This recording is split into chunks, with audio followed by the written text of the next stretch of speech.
अस्सलामुअलैकुम, good morning. सुबह सवेरे पाकिस्तान एक और खुशगवार सुबह का आगाज़ हो चुका हुआ है और उम्मीद के साथ कि ये सुबह जो है बहुत सारी खुशियाँ आप लोगों के लिए लेकर आएगी। मगर खुशियाँ आपके सिर्फ कोशिश पे भी मबनी होती हैं, आपकी कामयाबी पर भी मबनी होती हैं। ये खुशियाँ जब आप किसी मामले में कामयाब होते हैं तो डेफिनेटली आप लोग बहुत ज़्यादा खुशी महसूस करते हैं, बहुत ज़्यादा इत्मीनान महसूस करते हैं, सुकून की कैफियत में आ जाते हैं। और कामयाबी के लिए बड़ा ज़रूरी होता है कि बार बार कोशिश की जाए। इंसान जब भी कोई काम करता है ज़रूरी नहीं होता कि पहली बार उसके आगाज़ पर ही अल्लाह ताला आपको कामयाबी दे दे। हाँ, मगर अज़्म आपका मजबूत होना चाहिए, बार बार कोशिश करनी चाहिए, क्योंकि इंसान गिरता है, गिर के संभलता है, फिर ही खड़ा होता है। तो इसीलिए ज़िंदगी में आगे बढ़ने के लिए बहुत सारे ऐसे मामलात आपके साथ पेश आते हैं, बहुत सारी ऐसी ठोकरें होती हैं जो आपके नसीब में लिखी गई होती हैं। मगर उन ठोकरों से सीखते सीखते आप इतनी मेहनत करते हैं, अपने आप को इतना मजबूत करते हैं कि कामयाबी खुद ब खुद आपके कदम चूमती है। तो चलिए इस अज़्म का इज़हार करते हैं और इस अज़्म का आदा भी करते हैं कि कामयाबी ज़रूर हासिल करेंगे, मगर उसके लिए ज़रूरी है कि बार बार कोशिश करेंगे, हारने के बावजूद कोशिश करेंगे। इस अच्छी बात के साथ ही अच्छा मौसम भी मैं आपके साथ शेयर कर देती हूँ। और आज मुझे ऑफिस आते हुए महसूस हो रहा था कि कहीं कहीं हल्की हल्की फोग भी नज़र आ रही है और मुझे लगता है कि मौसम जो है अब अचानक से बदल जाएगा और अचानक से बदलते हुए मौसम में आपको बीमार नहीं होने देंगे। इसलिए रोज़ाना की बुनियाद पर आपके साथ मौसम शेयर कर रहे होते हैं ताकि आपको अंदाज़ा हो सके कि आपको अपने आने वाले दिन के लिए, आने वाले टाइम के लिए किस तरह से खुद को तैयार करना है। तो अभी तमाम बड़े शहरों का मैं मौसम आपके साथ शेयर कर लेती हूँ ताकि आपको अंदाज़ा हो सके कि वाकई सर्दी कब तक भरपूर तरीके से आ जाएगी। लाहौर का मौसम सबसे पहले मैं आपके साथ शेयर कर लेती हूँ। लाहौर में जो आज सारा दिन सूरत हाल रहेगी, कम से कम दर्जा हरारत तो 19 होगा और मैक्सिमम 32 डिग्री सेंटीग्रेड तक जाएगा। लाहौर का मौसम तो बड़ा ही खूबसूरत है। जिस तरह से मैंने आपको बताया कि ऑफिस आते हुए मुझे हल्की फुल्की सी स्मोक भी फील हो रही थी, शायद वो फोग थी या स्मोक थी, आई डोंट नो, वो भी आपके साथ शेयर करेंगे आइंदा आने वाले चंद दिनों में। और इस्लामाबाद की जो सूरत हाल है आज पूरे दिन में दर्जा हरारत की वो तो कम से कम 18 रहेगा और ज़्यादा से ज़्यादा 29 डिग्री तक जाने का इम्कान है। अच्छा जी, कराची का मौसम जो है कुछ गर्म रहेगा। आज इतना खुशगवार नहीं जिस तरह से कल देखने में मिला था, मगर हो सकता है समंदरी हवाओं की वजह से रियल फील में कुछ फ़र्क आ जाए। तो कराची में आज जो सूरत हाल है कम से कम दर्जा हरारत तो 25 रहेगा और ज़्यादा से ज़्यादा 32 डिग्री सेंटीग्रेड तक जाने का इम्कान है। पेशावर का मौसम भी अच्छा है, हसीन है, मतलब खुशगवार कहा जा सकता है, क्योंकि पेशावर में जो कम से कम दर्जा हरारत आज पूरे दिन में रहेगा वो तो 19 होगा और मैक्सिमम 31 डिग्री सेंटीग्रेड हो सकता है।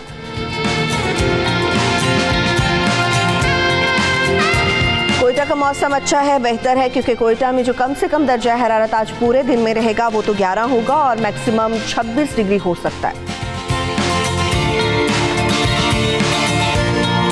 अच्छा, आज़ाद कश्मीर का मौसम अभी भी हसीन है, खूबसूरत है, मगर कुछ डिग्रीज ऊपर नीचे चले जाते हैं, मगर उसके बावजूद कहा जा सकता है कि मौसम दीगर तमाम हिस्सों से बहुत ज़्यादा हसीन और खूबसूरत है। आज़ाद कश्मीर में जो कम से कम दर्जा हरारत आज पूरे दिन में वो तो 11 है और मैक्सिमम 21 डिग्री सेंटीग्रेड तक जा सकता है। मौसम हसीन रहेगा।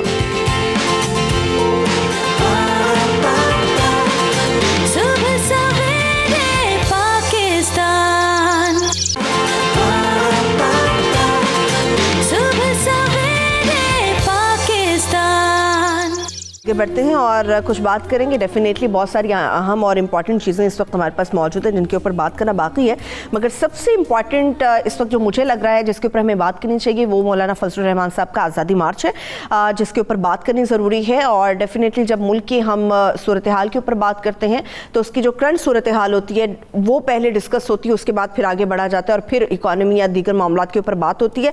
मौलाना फजलुर रहमान साहब जो है आज़ादी मार्च के लिए निकल तो चुके हैं, मगर आपको सबको पता है कि हुकूमत हुकूमत और अपोजिशन के बीच एक मुआहिदा हुआ है जिसमें कहा गया था कि धरना नहीं दिया जाएगा, इस्लामाबाद आने की इजाज़त दी जाए और एक जलसा किया जाएगा जिसके बाद वापसी हो जाएगी। मगर इंतज़ामिया चूँकि NOC उन्हें जारी कर चुकी है, हम माजी में देख चुके हैं कि जब भी एहतजाज की बात होती है या इस्लामाबाद जाने की बात होती है या फिर सिर्फ जलसा करने की हद तक की बात होती है तो कोई ऐसा वादा नहीं है जो कि वफा होता हो। और सबको पता है कि मुआहदों की पासदारी बड़ी मुश्किल हो जाती है जब इतनी बड़ी तादाद में आप लोगों को लेकर निकलते हैं और इस्लामाबाद की तरफ रुख करते हैं। रेड जोन की क्या सूरत हाल होगी, वहाँ पर अभी से क्या सूरत हाल इस्लामाबाद के अंदर, क्या इंतजाम किए गए हैं कि अगर खुदा न ख्वास्ता मुआहदे की पासदारी नहीं की जाती, हुकूमत के पास फिर क्या क्या ऑप्शंस जो हैं वो बाकी रह जाते हैं, हुकूमत ने क्या तैयारी की है, या फिर ये जो NOC जारी किया गया या सिर्फ जलसे की बात हुई है, कहीं ऐसा तो नहीं है कि मौलाना साहब की तरफ से ये कुछ चाल हो कि सिर्फ इस्लामाबाद दाखिल पहले उन्हें दिया जाए, उसके बाद कोई दीगर लाहे अमल जो है उसका ऐलान भी किया जाएगा। हमारे साथ ब्यूरो चीफ इस्लामाबाद सुहेल इकबाल भट्टी साहब मौजूद हैं, उनकी तरफ बढ़ते हैं, उनसे बात करते हैं। बहुत शुक्रिया सुहेल साहब, थैंक यू सो मच हमें ज्वाइन करने के लिए। अच्छा भट्टी साहब, मुझे ये बताइएगा, मुआहिदा तो हो गया, इस मुआहिदे का मतन क्या है वो भी शेयर कीजिए, और जो कहा गया है कि जलसा किया जाएगा, ये जलसा कब और कहाँ पर मुतवक्के है? जी देखिए, इस्लामाबाद इंतज़ामिया की जानिब से जमीयत उलमा इस्लाम को बाज़ाब्ता तौर के ऊपर न सिर्फ इजाज़त दी जा चुकी है बल्कि NOC भी जारी किया गया है। और इस सिलसिले के अंदर इस्लामाबाद में एक जो पेशावर बोर्ड जिसे हम कहते हैं, G9 के बिल्कुल सामने एक जगह वाक़या है, वहाँ पर जहाँ पर पेशावर मेट्रो बस का वहाँ पर उनका एक डिपो भी मौजूद है, वहाँ पर उनको ये जलसा करने की इजाज़त दी गई है। लेकिन हैरान कुन तौर के ऊपर इस जलसे के जिसको अगर इब्तदाई तौर पर अगर जलसा कहा जाए तो फिर भी इस्लामाबाद के शहरियों के लिए बहुत से मसाइल पैदा होने जा रहे हैं। और दूसरी जानिब अगरचे के रहबर कमेटी की जानिब से हुकूमत के साथ बाज़ाब्ता मुज़ाकरात के बाद उन्हें एक यकीन दहानी करवाई गई थी, लेकिन बहुत सी हुकूमती शख्सियात इस सूरत हाल के हवाले से एक बेयकीनी की सूरत हाल से दो चार हैं। परेशानी इस वक्त ये है कि अगर जिस बड़ी तादाद के अंदर कारकुन, अगर 40-50 हज़ार भी कारकुन इस्लामाबाद आते हैं तो कश्मीर हाईवे मुकम्मल तौर पर बंद हो जाएगी। अगरचे कि हुकूमत की जानिब से कहा गया है कि ट्रैफिक का बहाव मुतासर नहीं होगा, लेकिन ऐसा मुमकिन नहीं है। 9th एवेन्यू बंद होगी और ये अगर सिर्फ अगर कश्मीर हाईवे बंद होती है तो पूरा इस्लामाबाद पैरालाइज होगा। बहुत सी यूनिवर्सिटीज़, कॉलेजेस, तालीमी इदारे, स्कूल्स वो इसके अतराफ़ में वाक़ हैं, जो डेडिकेटेड सेक्टर हैं एजुकेशन से वाबस्ता, वहाँ पर भी तालीमी सरगर्मियाँ बुरी तरह से मुतासर होंगी, कारोबारी सरगर्मियाँ भी मुतासर होने जा रही हैं। ये तो इसका एक अमूमी पहलू है। लेकिन अगर हम ये बात करें कि आज़ादी मार्च जो कि अब पंजाब में दाखिल हो चुके, आज लाहौर की जानिब बढ़ेगा, और जो अब अहम तरीन जो मामला है जो सबकी निगाहें जमी हुई हैं वो उस मुलाकात के ऊपर है जो कि मौलाना फजलुर रहमान और नवाज शरीफ साहब के मबैन होनी है। चूँकि मौलाना फजलुर रहमान नवाज शरीफ साहब की तीमारदारी के लिए जाना चाहते हैं, उनसे मुलाकात करना चाहते हैं और बहुत से लोग असल इसी सूरत हाल पर नज़र रखे हों कि उनकी इस मुलाकात के दौरान ही वो फैसला कुन हिकमत अमली होगी जो मौलाना फजलुर रहमान साहब इस्लामाबाद पहुँचकर जिसके ऊपर अमल पैरा होंगे। ठीक है, अच्छा भट्टी साहब आप कह रहे हैं कि मुलाकात है डेफिनेटली बड़ी इंपॉर्टेंट है। ठीक है भट्टी साहब, आप कह रही हैं मुलाकात सबकी, आपकी, हम सबकी उनकी नजरें लगी हुई है कि नवाज शरीफ साहब से मुलाकात अगर हो जाती है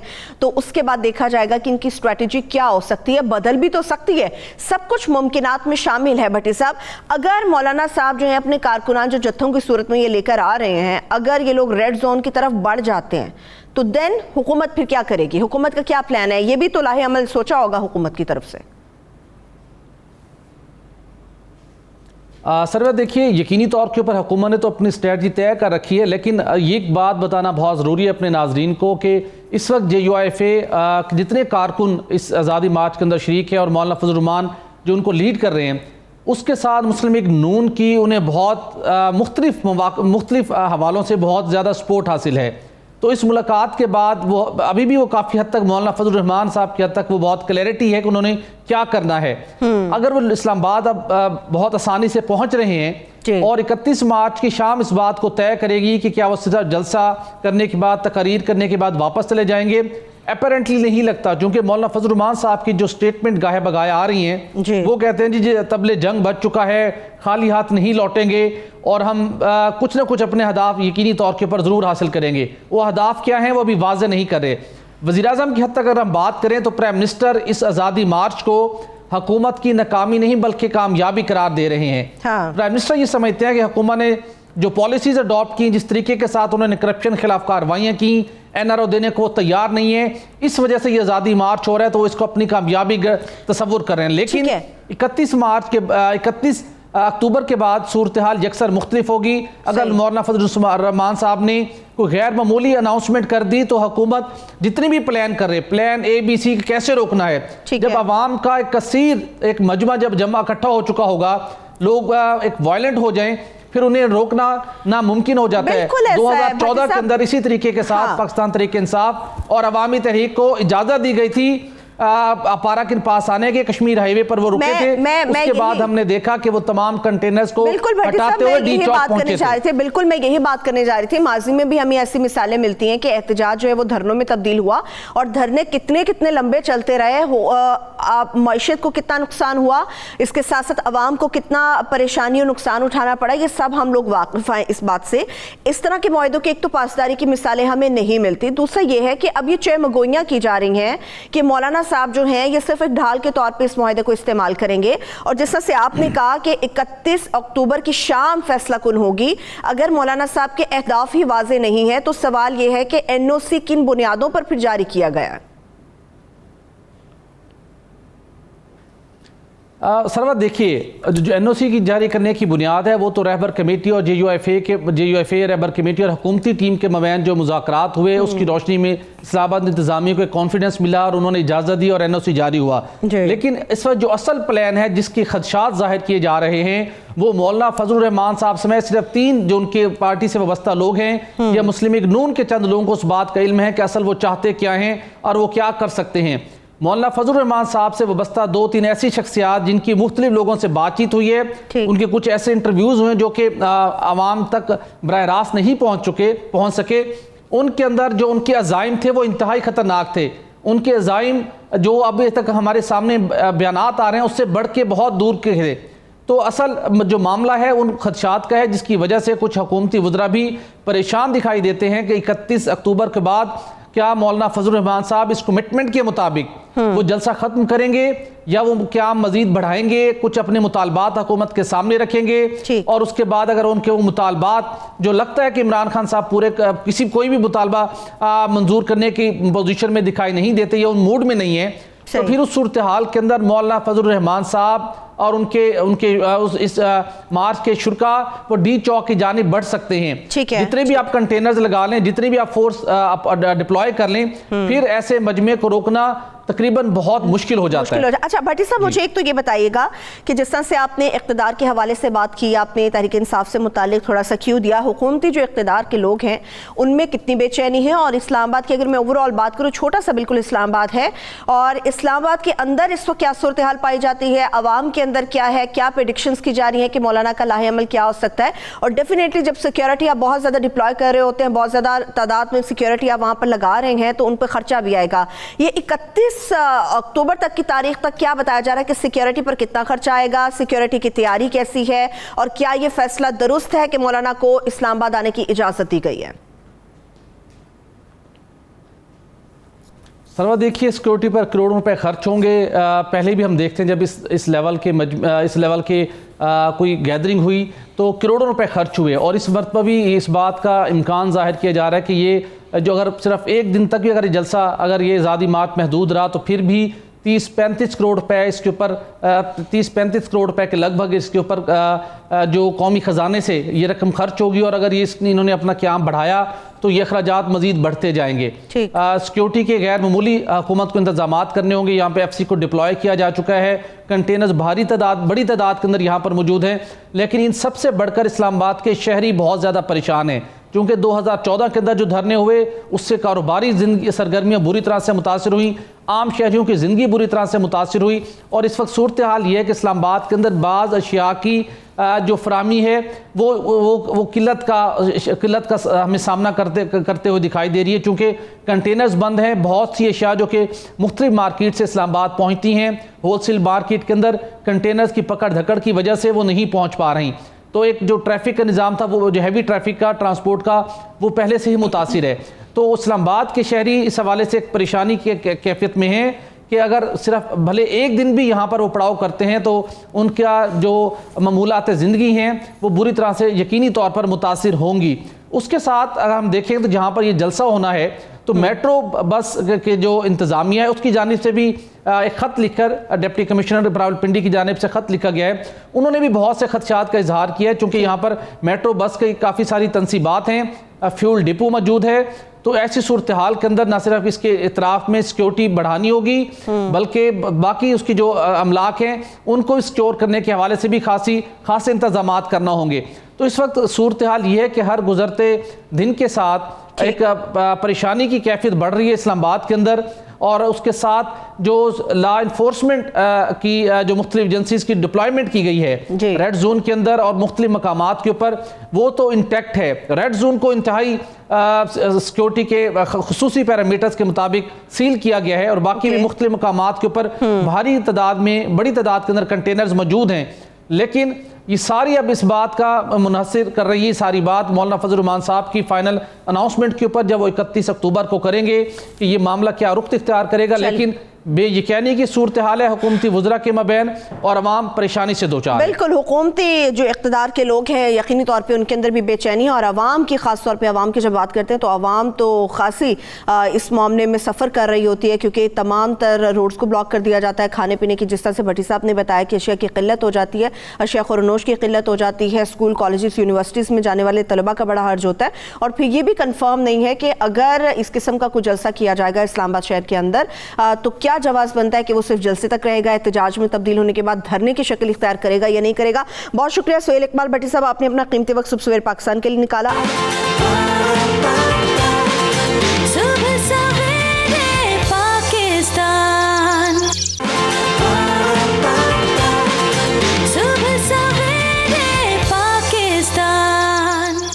रुहेल वरिंद हमारे साथ, चूंकि ये है फाउंडर सोलर स्लम स्कूल, ये भी हमारे साथ मौजूद है फैसलाबाद से, इनको वेलकम भी करेंगे। बहुत शुक्रिया रुहेल।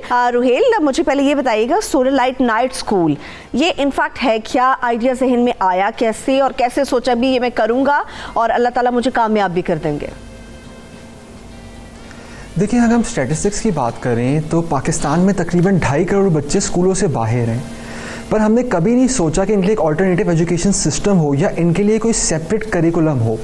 तो मैंने यही कोशिश की कि काफ़ी सारे मुल्क हैं, उनकी तो इतनी आबादी भी नहीं है जितने हमारे सिर्फ आउट ऑफ स्कूल चिल्ड्रन हैं, तो इसलिए मैंने सोचा इनके लिए कुछ डिफरेंट किया जाए। इसी तरह मैं डिफरेंट जगहों पे गया, डिफरेंट स्लम्स में गया, अंडर प्रिविलेज एरियाज़ में गया।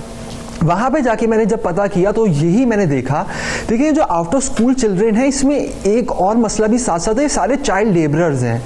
ये दिन में काम कर रहे हैं और रात में ये बच्चे फारिग होते हैं, शाम में ये फारिग होते हैं। ठीक। और कोई पाकिस्तान में ऐसा स्कूल नहीं था जो कि इनको शाम में रात में पढ़ा रहा हो। तो फिर मैंने यही फैसला किया कि यहाँ पे मैं खुद जाऊँ, क्योंकि देखिए यही हमारे मुल्क का मुस्तकबिल है, यही आगे जाके इस मुल्क के लिए कुछ बेहतर कर सकते हैं, तो क्यों ना हम इसके लिए आज ही से कोशिश करें। तो इसी तरह कोशिश का आगाज़ किया मैंने। जब वहाँ पे गया, वहाँ पे लाइट नहीं थी, इलेक्ट्रिसिटी का बहुत ज़्यादा इशू था, तो सोलर के ज़रिए मैंने इसको स्टार्ट किया, ऑल्टरनेटिव लिया, करते करते अल्हम्दुलिल्लाह आज हमारे 100 स्टूडेंट्स पढ़ रहे हैं।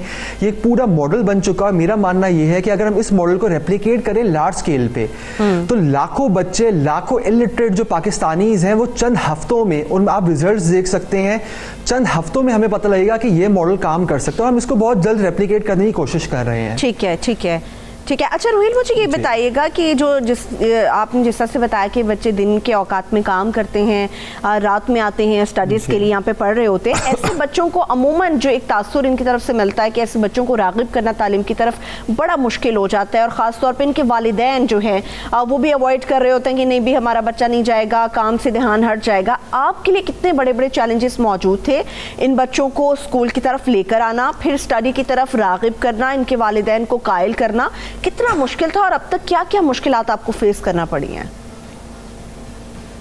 देखिए, मेरा मानना है भले बच्चा अमीर का हो या गरीब का हो, हर किसी के माँ बाप चाहते हैं कि उनका बच्चा एक बेहतर मुकाम पे पहुँचे, उनका बच्चा तरक्की करे, उनका बच्चा तालीम याफ्ता हो। देखिए, मुश्किलें हैं हमारे मुल्क में, पर माँ बाप आज भी वही हैं, आज भी वो चाहते हैं उनके बच्चे आगे बढ़ें।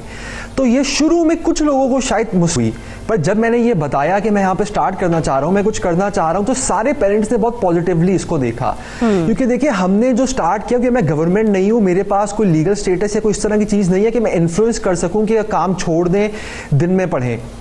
मैं जो कर सकता था उनका काम लेते हुए, उनका काम करते हुए मैंने यही फैसला किया कि उनका काम भी डिस्टर्ब ना हो, पर जो उनका बुनियादी हक है जो कि कॉन्स्टिट्यूशन ऑफ पाकिस्तान बताता है आर्टिकल 25 है कि ये कंपलसरी एजुकेशन और फ्री एजुकेशन गवर्नमेंट ने हर बच्चे को देनी है जो कि 5 to 16 ईयर्स का है।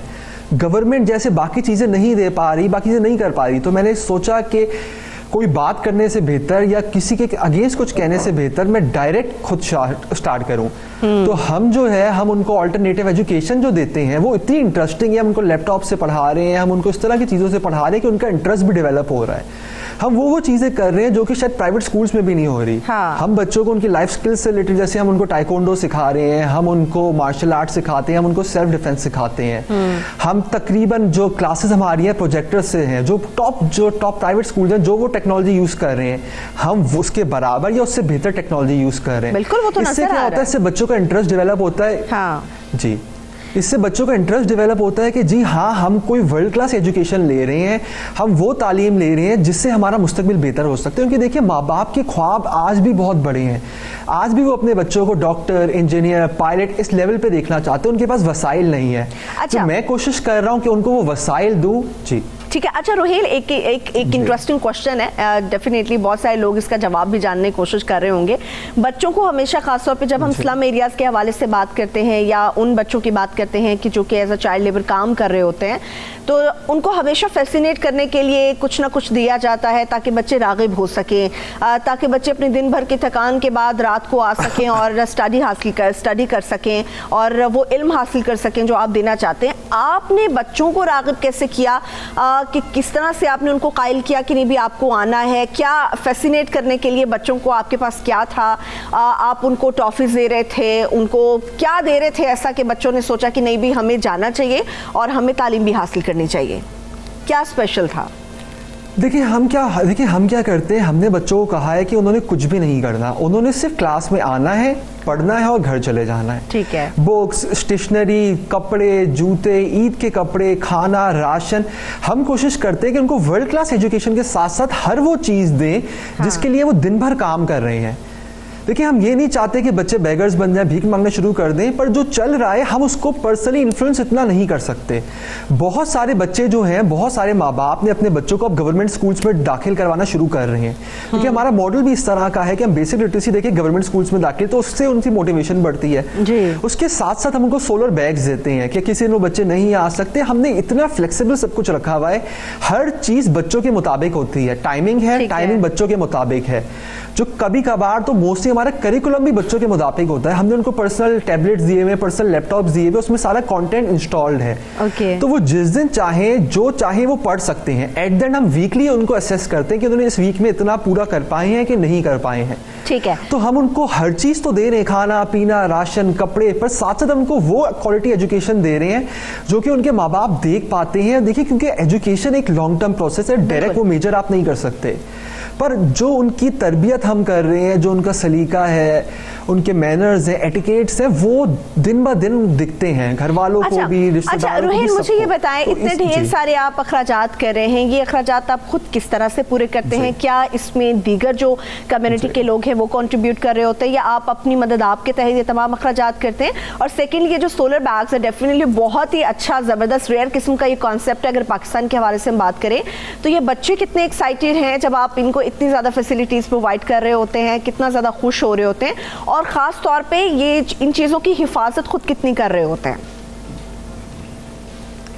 देखिए जो मैं जितना, मेरा अपना पर्सनल बिजनेस अल्हम्दुलिल्लाह, तो मैं जितना अर्न करता हूँ उसमें तकरीबन 70 to 80% जो होता है वो मेरा यहाँ पे स्पेंड हो जाता है। ठीक है। फिर हमारे स्कूल की एक और ख़ास बात है कि हम कभी भी किसी से कैश डोनेशन, ना बैंक के ज़रिए ना कैश, हमने ना आज तक लिया, ना हम लेते हैं, ना हमारी वेबसाइट कहीं नहीं लिखा। हमने इसमें कॉन्सेप्ट क्या रखा है, नॉन कैश, क्योंकि देखिए एट द एंड पैसे भी आएंगे तो हमने भी दुकान जाके या किसी भी ऐसी जगह पे आके हमने चीज़ें खरीदनी है। सही है। तो हम यही जो हमारे डोनर्स होते हैं हम उनको ऑनलाइन यही कहते हैं कि हमें IT रिलेटेड इक्विपमेंट दें। क्योंकि देखिए ऑनलाइन स्टोर्स बहुत ज़्यादा हैं, वो खुद अगर आके डिलीवर नहीं कर सकते, हमें हमारे स्कूल में डिस्ट्रीब्यूट नहीं कर सकते, वो ऑनलाइन ऑर्डर करें और ऑनलाइन ऑर्डर के जरिए जो डिलीवरी एड्रेस है वो हमारा डाल दें। पे वो ऑनलाइन करते हैं, जैसे जितनी ऑनलाइन कंपनीज हैं, ई कॉमर्स की कंपनीज हैं, उनको वो पे करते हैं, डायरेक्ट हमें दे देते हैं। पर मोस्टली जैसे मैंने बताया 70 to 80% जो मेरी अपनी अर्निंग्स है वो वहाँ पे स्पेंड हो जाती है, और बाकी कोई देना चाहता है, जैसे लैपटॉप है, IT रिलेटेड इक्विपमेंट है, तो वो हमें डोनेट कर देता है, या हमारे स्लम स्कूल आके, या उसके साथ साथ वो ऑनलाइन ऑर्डर करके हमारे पास कोरियर कर देते हैं। उसके साथ साथ देखिए सोलर बैग हमने रखा कि 1 बैग फॉर होल फैमिली। मतलब ये तो सिर्फ सोलर बैग जो है ये सिर्फ एक बच्चे को बेनिफिट नहीं कर रहे, एक बच्चे को एम्पावर नहीं कर रहे। जो मेरे सोलर बैग है पूरा घराना, एक पूरे घराने को एम्पावर इस तरह करते हैं कि जैसे फॉर एग्जांपल एक छोटा सा बैग, बच्चों के हम पुराने स्कूल बैग्स लेते हैं, उनको ट्रांसफॉर्म करते हैं दुनिया के बेहतरीन सोलर इक्विपमेंट से। ठीक है। वो इक्विपमेंट उसमें इंस्टॉल होता है जो कि पोर्टेबल होता है, सेफ होता है। इससे ये होता है कि बच्चे रात में पढ़ भी लेते हैं, फॉर एग्जाम्पल कभी स्कूल नहीं आ पा रहे या क्लास के बाद पढ़ना है, होमवर्क करना है, हजारों इस तरह की चीजें हैं, अगर वो नहीं कर पा रहे तो हमारे सोलर बैग्स की लाइट इतनी है कि वो 8 आवर्स तक पावर दे सकती है। चलिए ये देखिए आपने साथ साथ जो है जैसे वालिदैन, हाँ आपने जैसा से बताया कि ये जो 1 सोलर बैग है ये सिर्फ एक बच्चे के लिए नहीं, पूरी एक फैमिली के लिए होता है।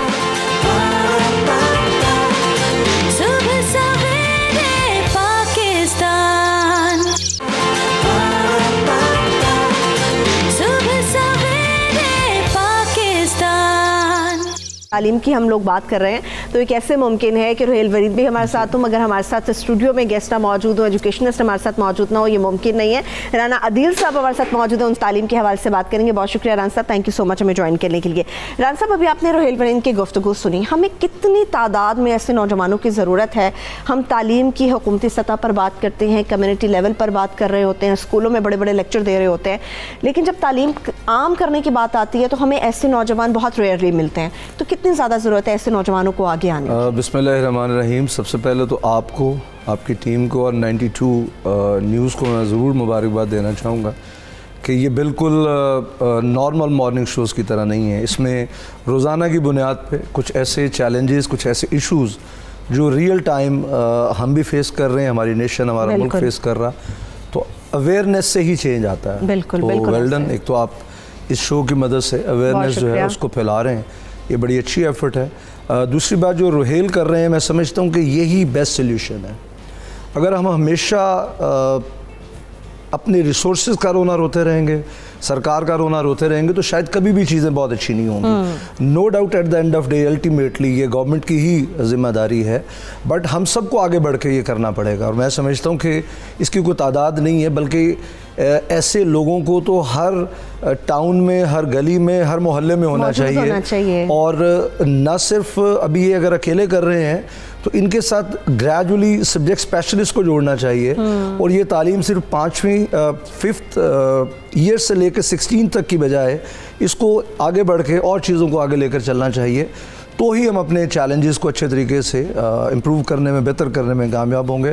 तो मैं समझता हूँ कि लातादाद रोहेल चाहिए हमें, ऐसे लोग चाहिए जो बेलॉस हो के अपनी अर्निंग का 70% लगाना, ये बहुत बड़ी बात है, बहुत बड़ी बात है। और मैं वाकई सुन के बड़ा हैरान हुई जब उन्होंने बताया कि ऑनलाइन उनका कुछ नहीं है, ऐसा कोई अकाउंट्स इस तरह के नहीं है कि लोग जी कंट्रीब्यूट कर सकें, वो खुद माशाल्लाह से जितना अर्न करते हैं, क्योंकि फ्री ऑफ कॉस्ट तो लोग कर लेते हैं, हाँ, बट अपनी कमाई में से देना बहुत मुश्किल काम होता है। मुश्किल तो काम है। ये जो लेसन ये रोहेल की तरफ से हमें मिलता है, इसको हम जब अप्लाई करते हैं अपनी सोसाइटी के ऊपर, तो माजरत के साथ राना साहब हमें ऐसे लोग नहीं मिलते हैं। हाँ ऐसा है, हमारे यहाँ तादाद कम है, बट ऐसा नहीं कि कुछ लोग कर नहीं रहे। बहुत सारे लोग ये एफर्ट करते हैं, बहुत सारे टीचर्स ऐसी एफर्ट करते हैं जो शाम के वक्त फ्री ऑफ कॉस्ट पढ़ा रहे होते हैं, मगर उन एरियाज़ में जाके स्कूल का बनाना ऐसी तादाद कम है। जब हम किसी को कहते हैं कि आप हमारे पास आएँ, हम आपको फ्री पढ़ाते हैं, तो उसका आना जाना भी एक बहुत बड़ी कॉस्ट रखता है। और वालिदैन जो हैं, क्योंकि अगर आपने भी इसमें नोटिस किया हो तो वो डे में काम करते हैं, क्योंकि अनफॉर्चुनेटली उनके लिए अपने घर में अपने एक्सपेंसेस को मीट करना आसान नहीं होता। उसके वालिद साहब अगर कमा रहे हैं तो उनकी इनकम जो है वो इतना थोड़ी है कि उन बच्चों को साथ मिलकर उसके लिए कोशिश करना पड़ती है, एफर्ट करना पड़ती है। तो अल्टीमेटली जो ये तादाद है उसमें हमें इजाफा भी करना है और हमें हर एक को अपने अपने हिस्से का काम करना बहुत ज़रूरी है। और आज इसी प्रोग्राम के तवज्जो से मैं चाहूँगा, मैं भी ये देख रहा था रोहेल को, तो मेरी भी ये ख्वाहिश है कि ये अगर, क्योंकि हम खुद एजुकेशन में हैं, अगर ये हमारे साथ हमें कांटेक्ट करते हैं, हम इनसे मिलते हैं। तो इस तरह के स्कूल्स हम इनके साथ मिलकर लाहौर में भी मुख्तलिफ जगहों पे खोल सकते हैं, कर सकते हैं। ठीक है। अच्छा राना साहब, तकरीबन अप्रॉक्सीमेटली जो एक फिगर आता है 3 करोड़ के करीब ऐसे बच्चे हैं जो कि इस वक्त पाकिस्तान में स्कूल से बाहर हैं। मज़ीद चलिए हुकूमतों के ऊपर जिम्मेदारी की हम बात करते हैं, मगर एक जिम्मेदारी का बोझ रुहेल ने उठाया, कुछ बोझ आप लोग उठाते हैं, सब अगर मिलके अपना ये बोझ उठाते हैं, मज़ीद कौन से इनिशिएटिव्स हमें उठाने होंगे कि बच्चे जो हैं अपने ख़ानदान के लिए कमाई का जरिया तो बन रहे होते हैं, मगर इसके साथ साथ माशरे की तरक्की के लिए तालीम भी हासिल कर सकें? देखिए, अनफॉर्चुनेटली ना बात आप किसी एक सेक्टर में अकेले डेवलपमेंट नहीं ला सकते। अनफॉर्चुनेटली मैं थोड़ा सा इसको एलैबोरेट करना चाहूँगा। जब किसी घर में खुदा न खास्ता आग लगती है ना, तो कोई भी कमरा ऐसा नहीं होता जिसमें मिनिमम स्मोक ना जाए जी। वो भले जले ना जले, लेकिन उस कमरे में धुआं ज़रूर जाएगा। अब हो क्या रहा है? हो ये रहा है कि बीइंग नेशन, बीइंग पाकिस्तानी, हम चैलेंजेस का डे बाय डे शिकार होते जा रहे हैं। अगर हम पर कैपिटा इनकम अपनी देखते हैं, वो बहुत लो है, गुजारा नहीं हो रहा लोगों का। जब गुजारा नहीं होगा तो वो ये चाहेंगे कि हमारी औलाद बजाय पढ़ने के, हमारी औलाद जो है वो काम पे लग जाए। तो हमें ना सिर्फ अपनी एजुकेशन के ऊपर फोकस करना है, बल्कि जब तक हम अपनी पर कैपिटा इनकम को इंक्रीज़ नहीं करेंगे, हम अल्टीमेटली सही मानों में एजुकेशन देने में कामयाब नहीं होंगे। मतलब आज की डेट में हमारा सिर्फ 48% अप्रॉक्सीमेटली लिटरेसी रेट है जी। और अगर हम अपने नज़दीक श्रीलंका देखते हैं, मैं दूर की बात नहीं कर रहा, मैं अमेरिका की, करीब के मुल्कों में बांग्लादेश देखते हैं, इवन श्रीलंका देखते हैं, तो वो हमसे उनका लिटरेसी रेट बहुत बेहतर है। तो इसका मतलब ये हुआ कि हमारा ध्यान नहीं है, हमारी प्रायोरिटी नहीं है। बिल्कुल। जब ये गवर्नमेंट आ रही थी, मैं नहीं बात करता पिछली सरकार की और सारे मामलात की, बट ये गवर्नमेंट आ रही थी तो हमें लगता था कि फर्स्ट डे जो इमरान खान साहब कौम से ख़ताब करेंगे वो कहेंगे जी कि एजुकेशन की एमरजेंसी लग गई है, हमने सारे अपने जो परसेंटेजेस ऑफ जीडीपी हैं वो डाउन करके, तो हमने इसको 2.56% से उठा के हम इसको 4% पे ले गए, ऊपर जाएंगे हम 4% पे ले गए हैं। हमारे पास बजट्स आ गए हैं, हम प्राइवेट पब्लिक सेक्टर के अंदर कोलैबोरेट कर रहे हैं और हम चीज़ों को बेहतर कर रहे हैं। बट अफसोस के साथ मुझे ये कहना पड़ता है कि बजाय एजुकेशन के अंदर इमरजेंसी लगती है, मुल्क में वैसे ही इमरजेंसी लग गई भी हर मामले में, हर मामले पे। तो हम सबको मिलकर काम करना, अकेले लोग भी नहीं कर सकते। हाँ, लेकिन मैं अपने किए का जवाब दूँ। मैं इंतज़ार नहीं कर सकता कि आप पहले कुछ करें। मुझे अल्लाह पाक ने रिसोर्सेज दिए हैं, मुझे अल्लाह पाक ने इस सेक्टर से जोड़ा है, तो मैंने अपने हिस्से का काम करना है और मैं अपने हिस्से के काम का जवाब दे हूँ।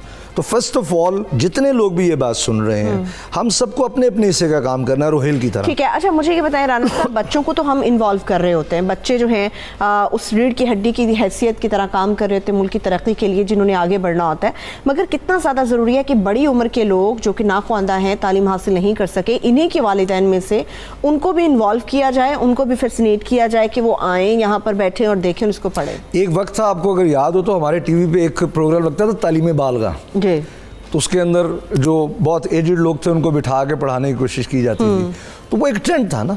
हमने क्या किया, ग्रेजुअली हम सब उन चीज़ों में से निकल गए। आज हमारा टीवी जो हमें दिखा रहा है वो तो हमें मैं समझता हूँ गाइड ही नहीं कर रहा टुवर्ड्स एजुकेशन। जैसे आपका एक इवेंट है तो मैंने उसको एडमायर किया कि एक बड़ी अच्छी एफर्ट है। बात यह है कि उनको भी पढ़ाना ज़रूरी है और इससे भी पीछे हमें जाना पड़ेगा। एक फॉर्मल एजुकेशन है, एक इनफॉर्मल एजुकेशन है। हमें इनफॉर्मल एजुकेशन पे भी काम करने की बहुत ज़्यादा ज़रूरत है। और हम कम अज़ कम वो लोग जिनकी एज ज़्यादा हो गई है, अगर हम उनको बहुत ज़्यादा नहीं पढ़ा सकते तो कम अज़ कम हम उनकी इनफॉर्मल एजुकेशन जो है उस पर काम शुरू करें। एक बेसिक एजुकेशन है वो दी जा सकती है। माजिद सरान साहब मेरे साथ एक कॉलर मौजूद है, नुसरत, उनकी तरफ बढ़ते उनसे बात करते हैं। जी नुसरत, बात कीजिए। वालेकुम मैडम। वालेकुम अस्सलाम। कैसी है मैडम, आप ठीक है? अल्हम्दुलिल्लाह। मेरी बहन बात कीजिए। जी मैं नुसरत बात कर रही हूँ। मैं दीर की पहली खातून हूँ कि मैंने पीटीआई ज्वाइन की है। मैंने इलेक्शन यहाँ खवातीन के लिए लड़ा है और माशाल्लाह आपकी एजुकेशन पे भी मैंने बहुत तवज्जो दी है। जैसे मेरे रॉयल भाई ने बात की, इस तरह भी मैं यतीम खाना बना रही हूँ। यतीम खाने का काम शुरू है मेरा, स्कूल एजुकेशन का काम उसमें होगा इंशाल्लाह। और दीर के लोग में अवेयरनेस इतनी आई है, अल्लाह का शुक्र है कि अभी माशाल्लाह वो लोग और भी इस्तेमाल कर रहे हैं और अपनी तालीम की तवज्जो भी तालीम पे अभी दे रहे हैं। वो लोग, उनके बच्चे ऐसे महरूम रह गए कि जहाँ मैं पहाड़ पे जाती हूँ, मैं देखती हूँ तो मुझे रोना अभी भी आ रहा है कि देखें ये महरूम है ना, जो इनको कोई पूछने वाला नहीं है ना। तो उनमें अवेयरनेस इसलिए आ रही है कि अभी उनको पढ़ाई की भी बहुत जरूरत है। तो अभी इंशाल्लाह आप लोगों की दुआएं मेरे साथ। इंशाल्लाह मेरी बहन, हमारे लिए बड़ी खुशी और एजाज़ की बात है कि आपने कॉल भी की और आपने बताया भी कि आप कितना काम कर रही हैं। इंशाल्लाह आपको यहाँ पे इनवाइट भी करेंगे। बहुत शुक्रिया आपकी कॉल का। अच्छा रुहेल, एक तो मुझे लास्टली आपसे एक मैसेज चाहिए, वो तमाम लोग जो आपको देख रहे हैं उनसे रिलेटेड, तालीम से मुतालिक, और सेकेंडली मुझे बताएगा कि आलमी सतह पर तो आपके काम को बड़ा सराहा गया, पाकिस्तान में आपको कितना अप्रिशिएट किया गया या हुकूमती सतह पर कितना रिकग्नाइज किया गया आपके काम को?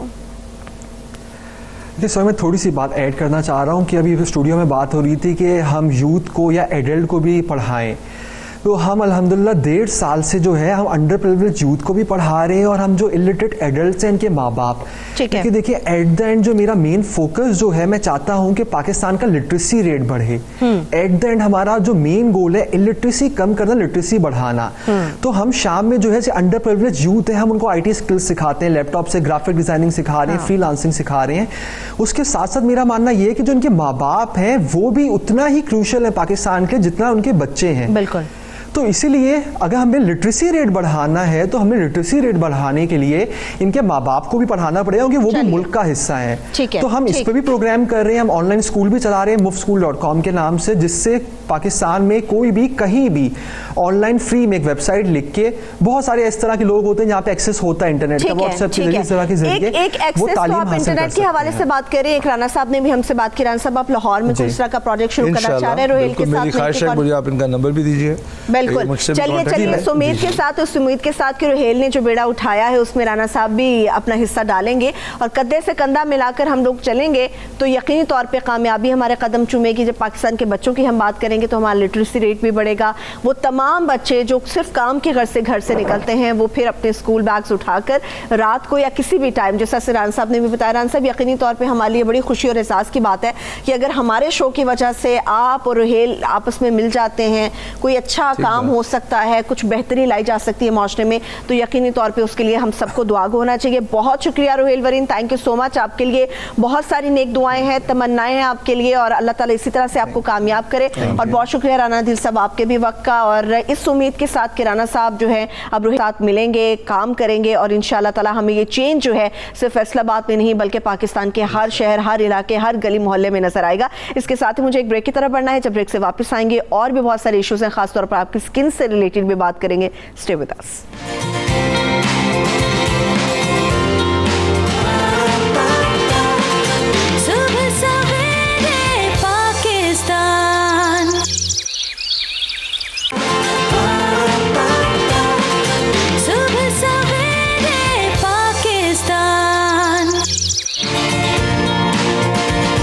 Welcome back. मैंने ब्रेक पर जाने से पहले भी टीजर दिया था और आपको बताया था कि आपकी स्किन से रिलेटेड मुझे बात करनी है। मौसम तो बदल रहा है, मगर इस बदलते मौसम में स्किन, हमारी जो जल्द है उसकी हिफाजत बहुत ज़्यादा ज़रूरी होती है। और ख़ासतौर पे मुझे जो लगता है कि आपकी जल्द जो सबसे ज़्यादा इफेक्ट होती है वो सर्दियों में हो रही होती है, क्योंकि हमें अंदाज़ा नहीं होता कि हमें वाटर इनटेक कितना करना है, पानी कितनी तादाद में लेना है, कितनी क्वान्टिटी में हमारी बॉडी के अंदर जाना चाहिए, हमें कितने अच्छे मॉइस्चराइज़र जो है उनका इस्तेमाल करना चाहिए। जो हम खुद ब खुद क्रीमें लगाना शुरू कर देते हैं वो हमारी स्किन को कितना ज़्यादा डैमेज करती है। इसके अलावा और भी बहुत ज़्यादा स्किन के इश्यूज़ होते हैं जिनके ऊपर बात करना बड़ा ज़रूरी होता है। तो हमारे साथ हमारा पैनल भी मौजूद होगा और अगर आप भी स्किन से रिलेटेड कोई भी क्वेश्चन करना चाहते हैं तो आप हमें कॉल कर सकते हैं और अपना क्वेश्चन जो है वो हमें बता सकते हैं। मैं उनका तारुफ करा देती हूँ। माहिर अमराज जल्द डॉक्टर अली काज़मी हमारे साथ मौजूद है। बहुत शुक्रिया डॉक्टर साहब, थैंक यू सो मच हमें ज्वाइन करने के लिए। इसके साथ साथ अक्सर हमारे शो में डॉक्टर अली काज़मी की तरह हमारे शो का हिस्सा बनते रहते हैं स्किन स्पेशलिस्ट हैं डॉक्टर मुबशर, वो भी मौजूद है। बहुत शुक्रिया doctor Mubashar, thank you so much हमें ज्वाइन करने के लिए। तो डॉक्टर साहब, सर्दियाँ आ रही हैं, आज सुबह मुझे लग रहा था पता नहीं स्मॉग है कि फॉग है, बस कुछ था, तो मौसम बदल रहा है। अब मुझे बता दें कि स्किन के कौन कौन से इश्यूज हैं जो लोगों को फेस कर भी रहे हैं और करना भी पड़ेंगे अभी? स्किन वो चीज़ है कि जिसके इश्यूज जो होते हैं ये हर मौसम की तब्दीली के साथ होते रहते हैं। नो डाउट कुछ बीमारियां हैं जो थ्रू आउट द ईयर चलती हैं, मगर कुछ हैं कि जो सर्दियों में ज़्यादा, कुछ गर्मी में, हबस में, ये डिफरेंट चीज़ें जो बढ़ जाती हैं उसके अंदर। सर्दी में वो चीज़ ज़्यादा से ज़्यादा हो जाती है जो एक जेनेटिकली इंसान में आती है। आप स्किन इनहेरिट जेनेटिकली अपने पेरेंट्स से करते हैं, हर एक की स्किन, आपकी, मेरी है, सबकी, कि किसी की ऑयली है, किसी की ड्राई स्किन है। तो जिनकी dry skin genetically dry skin genetically आई है वो ओवर ड्राई हो जाती है। इस मौसम के अंदर, ये जो मौसम आता है इसमें ओवर ड्राई, क्योंकि कुछ मौसम की तब्दीली से हमारे ग्लैंड्स की सिक्रीशंस, हमारे सेबेशियस ग्लैंड जो ऑयल प्रोड्यूस कर रहे होते हैं, इनकी सिक्रीशन में कमी आ जाती है।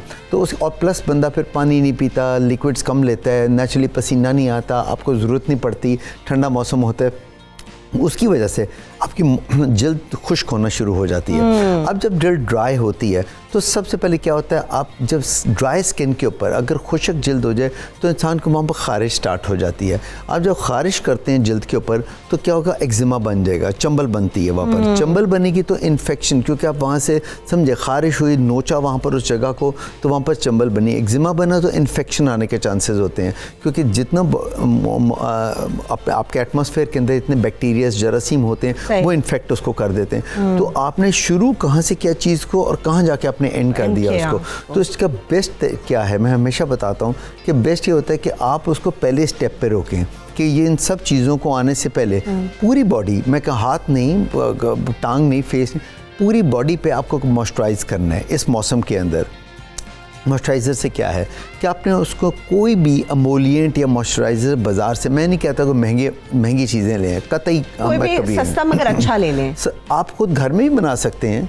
अगर कोई इस वक्त लोग बेचारे ऐसे हैं कि जो नहीं अफोर्ड कर सकते, उनके लिए मैं एक सस्ता सा एक तरीका बता देता हूँ कि वो घर बैठ के उस चीज़ को कर लें। ज़रूरत नहीं है कि जाके इतने महंगे मॉइस्चराइज़र्स लें। फॉर एग्जांपल जिसमें ग्लिसरीन होती है, प्योर ग्लिसरीन, ठीक है, एंड एक्वा रोज़, अर्के गुलाब, आप इसको बराबर की क्वांटिटी लेके मिक्स कर लें घर में और वो पूरी बॉडी पे लगाएं। ये वो चीज़ है कि जो सबसे एक सॉफ्ट अच्छी चीज़ और आपको मॉइस्ट रखेगी बॉडी के अंदर, और उसमें आपको तराहट देगी, जिसकी वजह से आपकी बॉडी के ऊपर ड्राइनेस नहीं आएगी। ड्राइनेस नहीं आएगी तो वो चीज़ें डेवलप नहीं होंगी जिनका हम जिक्र कर रहे हैं कि उसमें अगर कोई अच्छा मॉइस्चराइज़र अगर ऐड करना चाहते हैं तो उसमें एलोवेरा ऐड कर दें। ये बहुत अच्छी चीज़ है, एंटीऑक्सीडेंट भी है, और उसमें ऐड करेंगे तो ये 3 चीज़ें अगर आप मिक्स करके खुद ही घर में, एलोवेरा के तो प्लांट सारे के घर में लगे हुए हैं, वो वहाँ से लेकर उसका एक्सट्रैक्ट लेके आप कर सकते हैं। तो ये तो मैंने वो चीज़ बताई कि जो कॉमन पब्लिक के लिए है। बाकी किसी को अपने लिए हैं तो वाइट सॉफ्ट पैराफिन, जिसको वैज़लीन कहा जाता है, या फिर और जो मार्केटेड की बड़ी अच्छी मॉइस्चराइज़र्स हैं, अमोलिएंट्स हैं कि जो दिए जाते हैं फुल बॉडी के लिए या फेस पे। ज़रूरी नहीं कि कोई लोग कहते हैं कि जी हमारा एरिया चेहरे का ये हमारा ड्राई हो जाता है, लिप्स ओवर ड्राई हो जाते हैं, बैक ऑफ द हैंड्स होते हैं, जो एक्सपोज चीज़ें इतनी ज़्यादा ड्राई होती हैं मौसम की वजह से। हम उनको कहते हैं ठीक है आप बॉडी पे मत लगाएं, उन चीज़ों को हाइड्रेट करें। मकसद है हाइड्रेशन ऑफ द स्किन, मकसद है ट्रांस एपिडेमल वाटर लॉस। ये तो वो सारी चीज़ें डॉक्टर साहब जो लोग कर सकते हैं, मगर डॉक्टर बशर लोग करते नहीं हैं। अब जैसे कि इचिंग के हवाले से होता है कि सर्दियों में होता है जब हम गर्म पानी से नहा रहे होते हैं, सम टाइम बहुत सारे लोग हैं, मैं कहती हूँ बहुत ज़्यादा लोग हैं ऐसे जो कहते हैं जब हमें बॉडी पे इचिंग हो रही होती है, और बहुत सारे लोगों को मैंने देखा, बच्चे हों, बड़े हों, यंगस्टर्स हों, वो ऐसे ऐसे अपना फेस नोच रहे होते हैं, ऐसे ऐसे जी खारिश हो रही, यहाँ से नोच लिया, यहाँ से नोच लिया। ये कितना ज़्यादा नुकसानदेह होता है जब आप अपने फेस को नोच रहे होते हैं? बेसिकली जी सर डॉक्टर अली बता रहे थे कि हमें वेदर चेंज होते ही, जब वेदर चेंज होगा तो हमें अपनी वार्डरोब के अंदर, हमारी ड्रेसिंग टेबल के अंदर, हमारे वॉशरूम के अंदर चीज़ों को चेंज हो जाना चाहिए। बिल्कुल। जैसे हम लोग गर्म कपड़े पहनना शुरू कर देते हैं, एग्जैक्टली उसी तरह हम लोगों को अपने ड्रेसिंग टेबल के ऊपर जो हम गर्मियों के अंदर मॉइस्चराइज़र यूज़ कर रहे थे, क्रीम्स यूज़ कर रहे थे, उनको बिल्कुल रिप्लेस करना है। बेसिकली जब सर्दियाँ आती हैं तो हवा के अंदर ह्यूमिडिटी कम हो जाती है। अब जब उसने कम होना है तो बेसिकली होना क्या है कि जो आपके डॉक्टर अली बता रहे थे, जैसे कि सेबेशियस ग्लैंड हैं, जो ऑयल प्रोड्यूसिंग ग्लैंड होते हैं, वो बेसिकली उनकी जो ऑयल प्रोडक्शन होती है वो कम हो जाती है। अब हवा में नमी है, ठंडी हवा है या बस्ता हवाएं चल रही हैं, आप पानी कम पी रहे हैं, आप वार्म लिक्विड ले रहे हैं जिनसे आपकी एक्सेसिव यूरिनेशन हो जाती है, आपसे पेशाब से आपका सारा पानी निकल गया, आप पानी पी भी नहीं रहे, तो क्या हो रहा है कि स्किन ड्राई हो रही है, रफ़ हो रही है, तो डेफिनेटली आपको इचिंग होगी, ज़ीरोसिस स्टार्ट करता है, फिर आगे जैसा डॉक्टर साहब बता रहे थे चंबल चली जाती है। तो बेसिकली हमने क्या करना है, हमने वेदर के साथ अपनी हैबिट को, अपनी लिविंग स्टाइल को चेंज करना है। अच्छा, सेकेंडली अगर लेट्स सपोज आपने केयर नहीं की, आपने इग्नोर कर दिया है, तो रादर देन आप स्क्रैच करें अपनी स्किन को, एक तो एक वैसी एम्बैरेसिंग सिचुएशन होती है। Secondly rather than doing that आप जस्ट प्रेस करें for the time being, doctor को कंसल्ट करें या वैसलीन, पेट्रोलियम जेल, इमोलिएंट्स, ये सारा कुछ यूज़ करना शुरू कर दें। सर्दियों में स्किन के अंदर आप स्किन के ऊपर हार्श कोई भी चीज़ यूज़ नहीं कर सकते।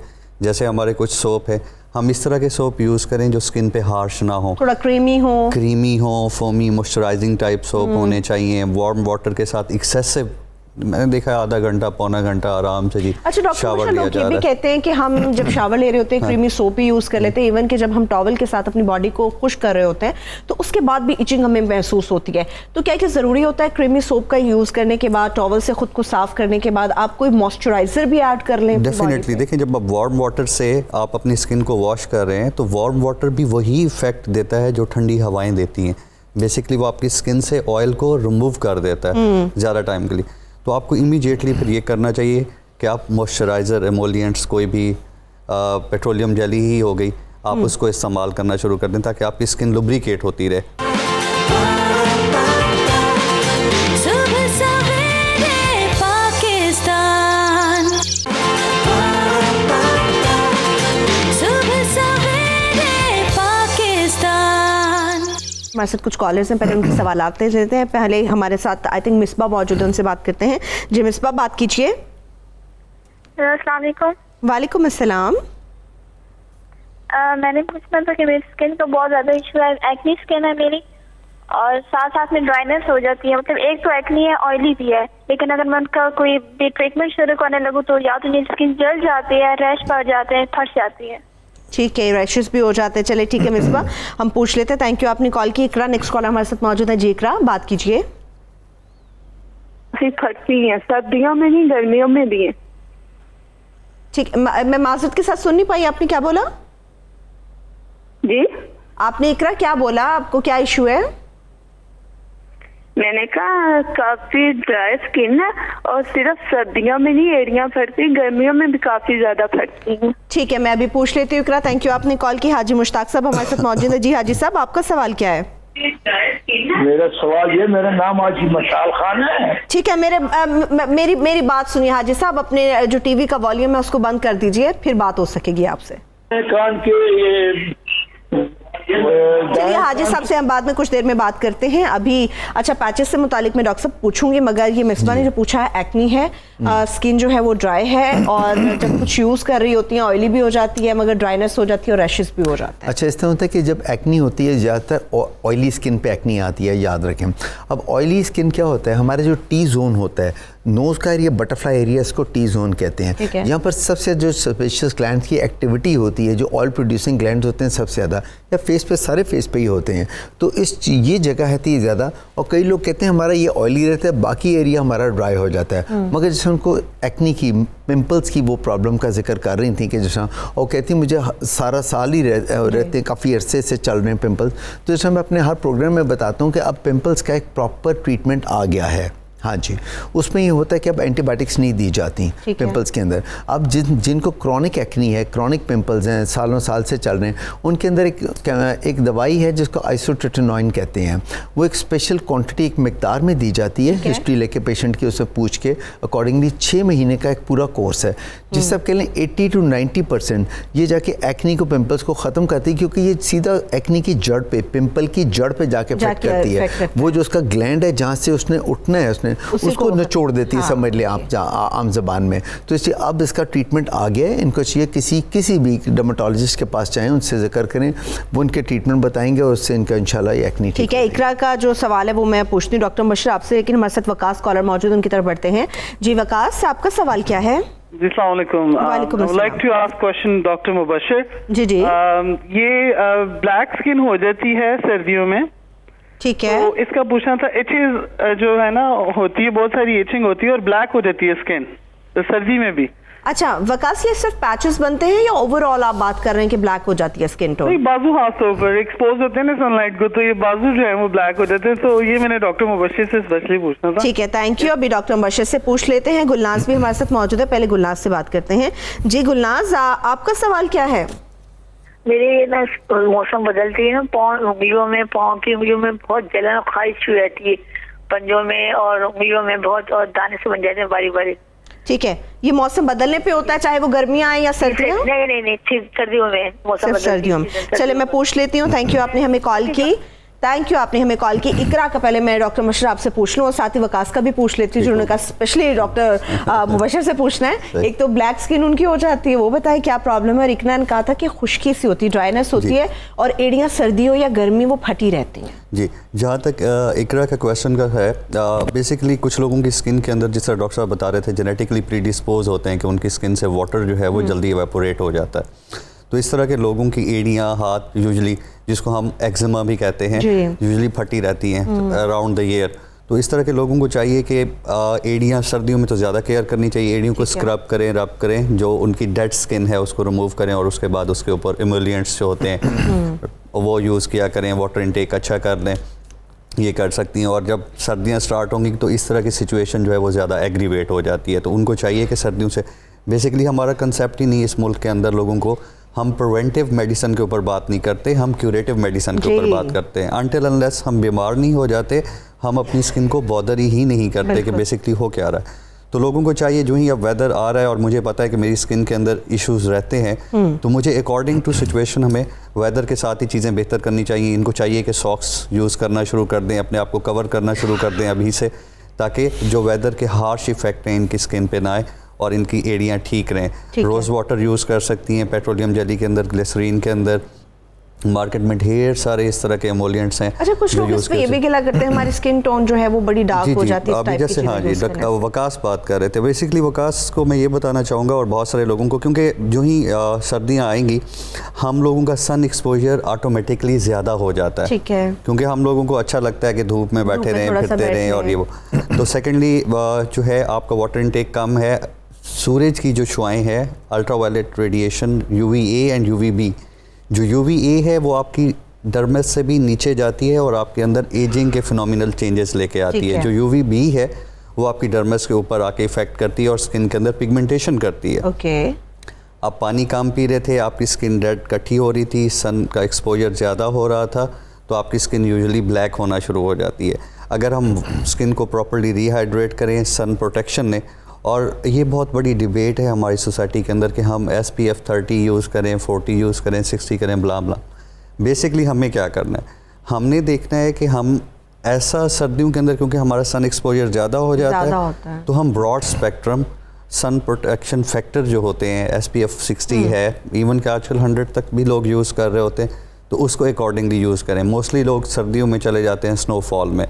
अब ये बहुत बड़ी एक मिथ है जी, हम तो पहाड़ों पे चले गए और वहाँ पे जाके हमारी स्किन ज़्यादा ख़राब हो गई। हाँ, हम तो ठंडे एरिया में थे, पहाड़ों में गर्मी ज़्यादा लगती है। हाँ जी, बेसिकली सूरज की जो वहाँ पे रिफ्लेक्शन है, जो स्नो है आपकी, एक तो डायरेक्ट एक्सपोजर हो रहा है सन से, सेकेंडली जो स्नो है उससे जो रिफ्लेक्शन है सन की रेज की, दैट इज़ 80+। ओके, आप 100 ऊपर से ले रहे और 80 आप दोबारा उससे ये रिफ्लेक्ट ले रहे, तो आपकी स्किन डबल डैमेज होगी। तो इसलिए आपको चाहिए कि आप कभी भी इस तरह आउटगोइंग एरियाज में, हिल स्टेशन में जाते हैं तो वहाँ पे सन प्रोटेक्शन और इधर भी आपका एल्टीट्यूड बड़ा हाई होता है, तो उस वक्त जाके और इतनी क्लियर वहाँ पर होती है आपकी जो एटमॉस्फेयर है कि ये जो डॉक्टर साहब बता रहे हैं कि वो जो रेज डैमेजिंग, लोग कहते हैं कि सर्दी की रेज डैमेजिंग नहीं होती हैं, कि जो धूप सेकना पसंद, याद रखें रेज वही हैं जो डॉक्टर साहब बताई, A और B उसी तरीके से आ रही है, सिर्फ एक एटमॉस्फेयर ठंडा हो गया है, बाकी तो डैमेजिंग उन्होंने वो करते रहना है, डैमेज करेंगी। इससे सन ब्लॉक का बिल्कुल इस्तेमाल बहुत ज़रूरी है सर्दियों के अंदर। लोग समझते हैं कि बस ये ठंडा मौसम हो गया, अब हमें धूप कमर करके बैठे। ये भी समझते हैं कि डॉक्टर से पूछने की जरूरत नहीं है, आप सन ब्लॉक लेने के लिए दुकान पे जाओ, उससे कह दो कि भाई कौन सा अच्छा सन ब्लॉक है, वो वही आपको बता देता है, मैडम ये बड़ा अच्छा है, आप ये यूज करना है, आपकी स्किन के लिए ये बड़ा अच्छा है। तो कोशिश करें अपनी स्किन के लिए जो है किसी अच्छे डॉक्टर के पास। बहुत शुक्रिया doctor Mubashar, thank you so much doctor Ali Kazmi, आपके भी वक्त का बेहद शुक्रिया। इसके साथ ही सुबह पाकिस्तान में एक ब्रेक की तरफ बढ़ते हैं, और जब ब्रेक से वापस आएंगे स्किन से रिलेटेड तो मैंने बात कर ली, मगर खासतौर पर बात करूंगी कि ऐसे डिप्रेशन से मुताल्लिक जिसका हमें पता भी नहीं कि ये डिप्रेशन है और जिसका हल क्या है वो भी हम नहीं जानते, वो हल भी बताएंगे, वो डिप्रेशन भी बताएंगे, उससे मुतालिक तफसील से बात करेंगे। Stay with us.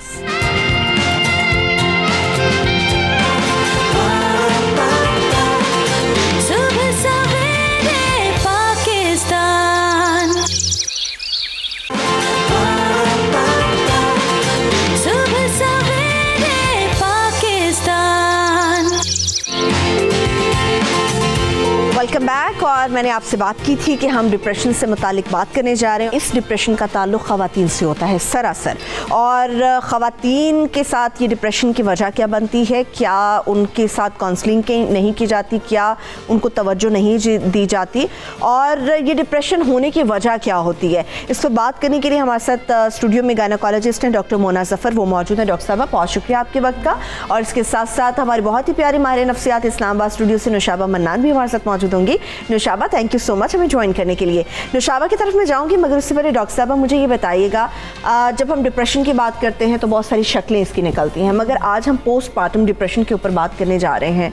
इसकी शक्ल क्या होती है, होता क्या है, ख़वातीन को कैसे बताया जाए कि भाई ये डिप्रेशन है?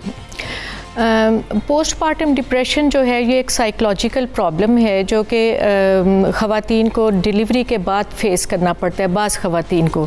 और इसका जो है इंसिडेंस पूरी दुनिया में अबाउट 12.5% है, मगर हमारी कंट्री में ये बहुत ज़्यादा इसका इंसिडेंस है।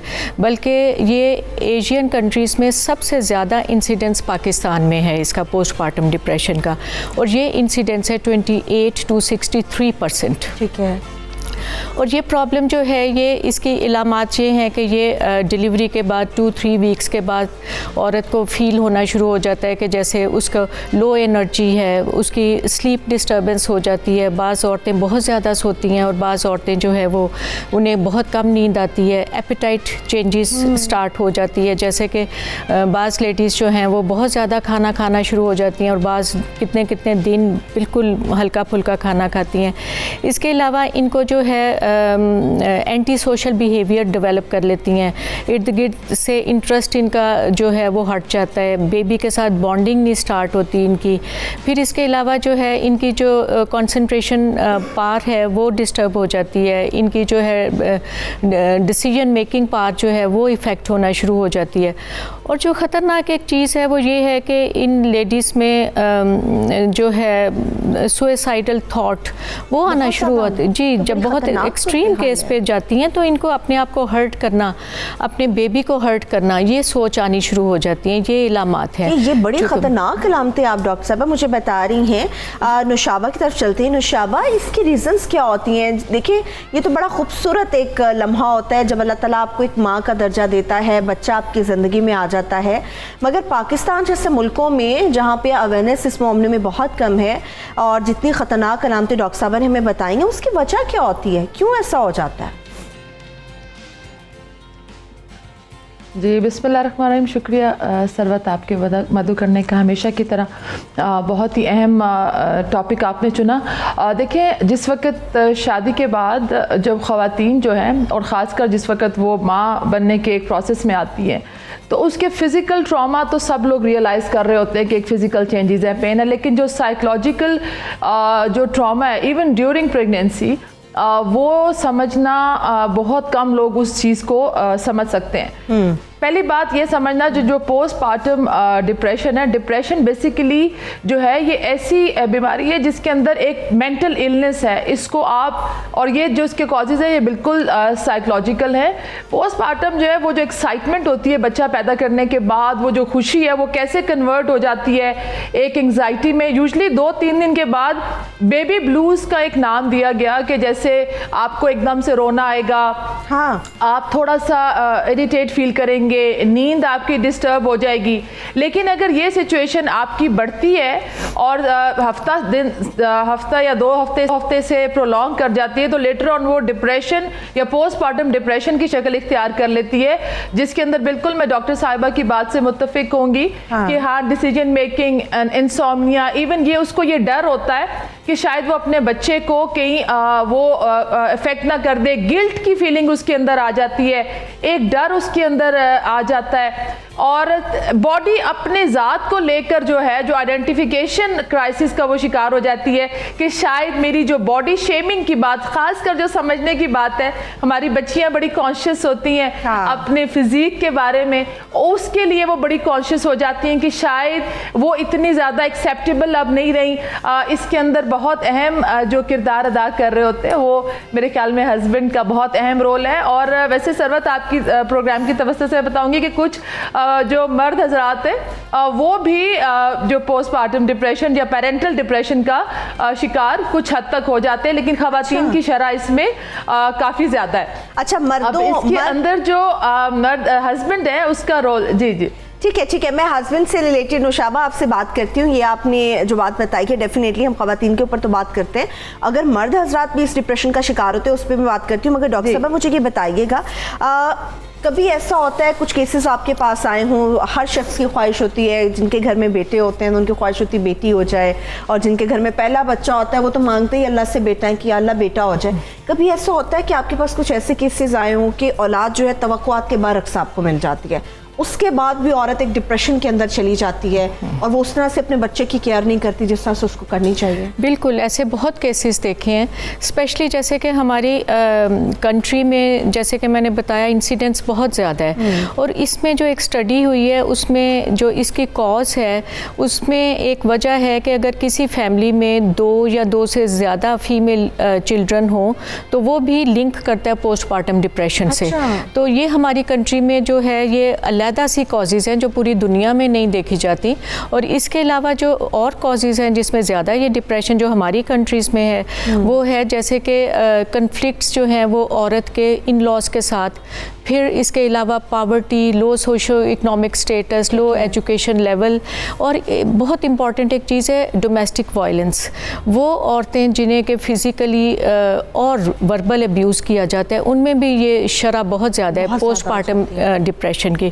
अब जो आपका क्वेश्चन है कि बरक्स अगर औलाद हो गई है तो उसमें वो कैसे बिहेव करती हैं, हमने बहुत देखा है अपने प्रैक्टिकल लाइफ में कि 3rd 4th बेबी पे तो बहुत ज़्यादा वो डिप्रेशन में जाती हैं, और ऊपर से फिर ये है कि कोई सपोर्ट करने वाला उन्हें नहीं होता, उनका अपना हस्बैंड ही नहीं उन्हें उनके लिए सपोर्ट नहीं दे रहे होते। हम बल्कि जैसे 4th बेबी सिजेरियन पे पैदा हो तो हम कहते हैं अभी इन्हें ना बताया जाए कहीं ऑपरेशन के दौरान के कहीं ब्लीडिंग ज़्यादा ना हो जाए, ये डिप्रेशन में ना चली जाए, स्पाइनल एनेस्थीसिया मिला होता है उसमें, तो उसमें जो है ये ऐसा होता है कि वो ज़्यादा उसमें जाती हैं। मगर इसके बरक्स ये देखा है कि अगर उसको उनका बेटा भी होता है तो हमारी असल में मुल्क में ये चीज़ जो है इतनी आगाही नहीं है कि उसके बारे में पता हो। बेटा उनकी पसंद का भी अगर कोई औलाद हो गई है फिर भी ये औरतों की टीयरफुल आइज़ होना, उन्हें रोना आना, डिप्रेशन होनी, मूड स्विंग्स होनी, कभी बहुत खुश होना और कभी बहुत सैड हो जाना, बहुत ज़्यादा और फिर उदासी आ जाती है, और फिर ऊपर से जो इर्द गिर्द लोग हैं वो समझते नहीं इसको, उन्हें खुद नहीं पता कि ये क्या चीज़ है। अच्छा, इर्द गिर्द के लोगों की आपने बात की, इससे पहले नौशाबा आपने भी बात की थी, एक आपने कहा कि ख़वातीन तो इस डिप्रेशन का शिकार होती हैं, किसी हद तक मर्द भी इस डिप्रेशन में चले जाते हैं, उसकी मर्दों की वजह क्या होती है? ख़वातीन का तो हमें समझ आ रहा होता है कोई उन्हें सपोर्ट नहीं दे रहा होता, या अपनी बॉडी शेप को लेके वो बहुत ज़्यादा परेशान हो जाती हैं, या बच्चे के बाद जो उसकी जिस तरह से वो केयर कर रही होती हैं वो खुद अपने आप को इग्नोर करती चली जाती हैं, या फिर उनको लगता है कि हमारे आसपास के जो रवैये हैं वो इतने अच्छे नहीं हैं, सपोर्टिव नहीं है, मुझे अकेली को सब कुछ करना पड़ रहा होता है, या फिर शौहर आपका जितनी आपको मोहब्बत पहले दे रहा होता है उतना ही वो आपको इग्नोर करना शुरू कर देता है। तो इसकी क्या रीजंस होती हैं, क्या ये भी वजूहात में शामिल होती हैं चीज़ें?